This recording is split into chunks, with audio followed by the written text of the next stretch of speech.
भारत निर्वाचन आयोग ने पहली बार अखिल भारतीय मीडिया सम्मेलन का आयोजन किया है। आज हमारी चर्चा इसी पर केंद्रित होगी।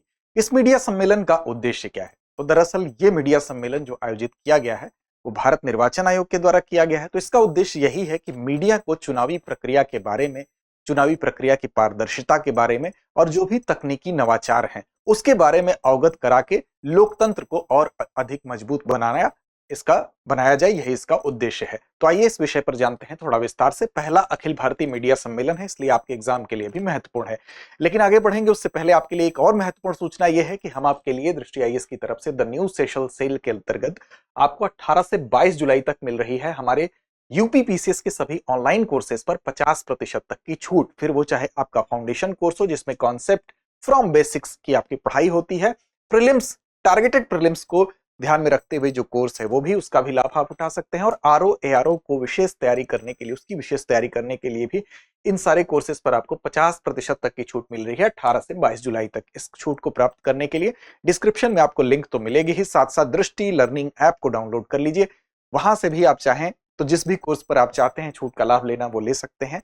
इसके अलावा फिर भी मन में आपके अगर कोई डाउट हो, कोई सवाल हो तो आप कॉल करिए 8750187501 पर। तो देखिए, खबर यही है कि भारत निर्वाचन आयोग यानी कि इलेक्शन कमीशन ऑफ इंडिया ने क्या किया है, पहला अखिल भारतीय मीडिया सम्मेलन 2026 का आयोजन किया है। और यह आयोजन कहां हुआ है तो यह भी आपको याद रखना है कि नई दिल्ली, भारत की राजधानी में नई दिल्ली में इसका आयोजन किया गया है। अब यहां पर 380 से अधिक मीडिया पेशेवर जो थे वो इसमें इकट्ठा होते हैं। और इसकी थीम आपको याद रखना है कि इसकी थीम क्या है कि हितधारकों को जोड़ना। ठीक, इसकी थीम याद रखना है कि हितधारकों को जोड़ना, लोकतंत्र को सशक्त बनाना और चुनावों में मीडिया की भूमिका ही इसकी थीम है। तो इसका मतलब कि चुनाव में मीडिया की भूमिका को भी ध्यान में रखा गया है और चुनाव आयोग ये जानता है कि मीडिया की भूमिका कितनी महत्वपूर्ण है। इसलिए चुनाव आयोग ने अपनी जो कार्य प्रणालियां हैं, अपनी जो उपलब्धियां हैं उसको मीडिया के साथ साझा करने के लिए इस पहले अखिल भारतीय मीडिया सम्मेलन का आयोजन किया है। तो ये आपके लिए महत्वपूर्ण है। साथ साथ यहाँ पर इस सम्मेलन में जो मुख्य चुनाव आयुक्त हैं, कौन है मुख्य चुनाव आयुक्त, तो ज्ञानेश कुमार जी हैं। ज्ञानेश कुमार जी ने भारत में चुनावों के बारे में ये बताया कि भारत में जो चुनाव संपन्न होते हैं वो भारतीय संविधान के हिसाब से, वो चुनाव संबंधी कानूनों के हिसाब से और चुनाव आयोग की समय समय पर जारी होने वाली गाइडलाइंस के हिसाब से संपन्न होते हैं। 95 करोड़ मतदाताओं की जो मतदाता सूची है वो अपने आप में एक लिविंग डॉक्यूमेंट है। और ये भारत के एक बड़े लोकतंत्र के साथ साथ इस बड़े लोकतांत्रिक प्रक्रिया का एक प्रमाण है। 12 लाख से ज्यादा जो बीएलओज हैं, 15 लाख से ज्यादा जो बीएलएज हैं, ये क्या करते हैं, ये लगातार समानांतर लेखा परीक्षण का काम करते हैं। हाल ही में एसआईआर की प्रक्रिया जो संपन्न हुई उसकी भी सराहना की गई और ये भी कहा गया कि लगातार बढ़ता जो मतदान प्रतिशत है, हालिया जो इलेक्शंस हुए उसमें जो रिकॉर्ड मतदान प्रतिशत है उसको लेकर भी यहां पर कहा गया इस सम्मेलन में कि चुनावी प्रणाली और साथ साथ लोकतंत्र में, लोकतांत्रिक जो संस्थाएं हैं उसमें जनता के विश्वास के प्रतीक हैं। ये कुछ बातें इस सम्मेलन में कही गई। अब देखिए इसका उद्देश्य क्या है, साफ तौर पर इस पर बात कर लेते हैं।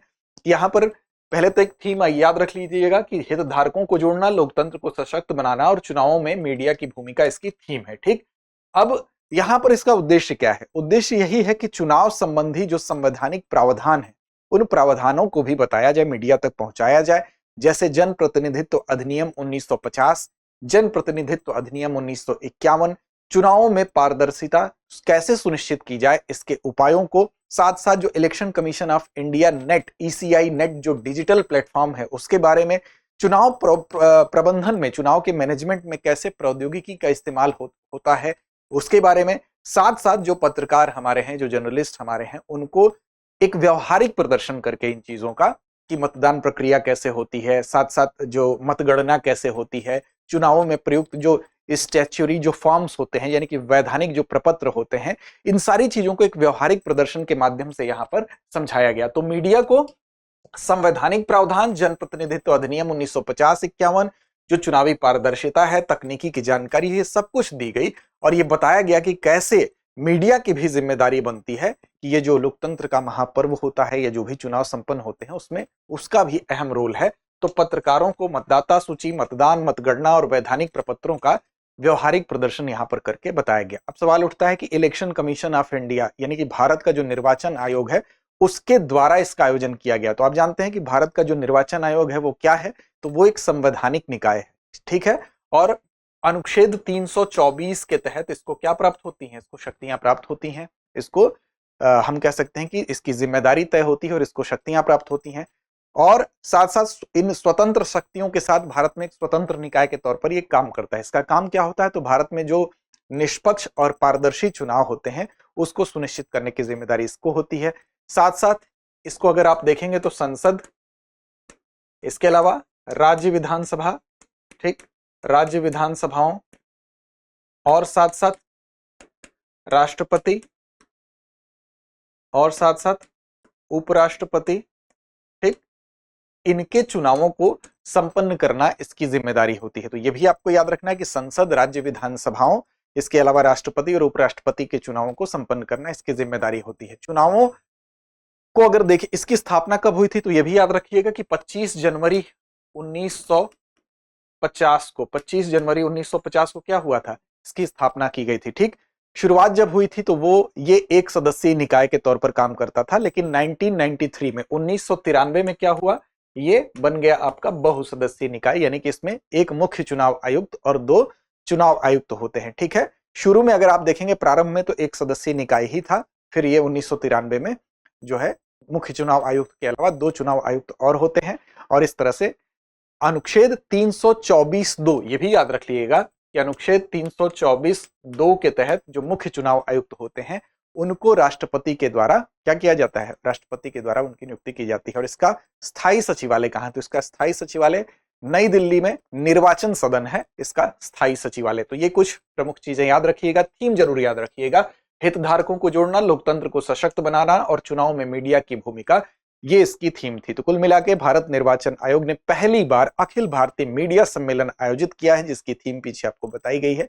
इन चीजों को याद रखना है। चलिए अब चलते हैं अभ्यास प्रश्न की तरफ और इसकी जिम्मेदारी आपके ऊपर छोड़ते हैं। तो अभ्यास प्रश्न क्या है आपका कि प्रथम अखिल भारतीय मीडिया सम्मेलन 2026 की थीम क्या है। विकल्प आपके सामने है, डिजिटल इंडिया, सशक्त लोकतंत्र, सबका साथ सबका विकास, हितधारकों को जोड़ना, लोकतंत्र को सशक्त बनाना, चुनाव में मीडिया की भूमिका या स्वतंत्र चुनाव, समृद्ध भारत। तो इसका सही जवाब दीजिए कमेंट बॉक्स में। चैनल को सब्सक्राइब नहीं किया तो कर लीजिए। लड़ते रहिए, अपने लक्ष्य की ओर बढ़ते रहिए। अब एग्जाम की तैयारी को और बेहतर करने के लिए हमारे चैनल को लाइक, शेयर और सब्सक्राइब करना ना भूलें।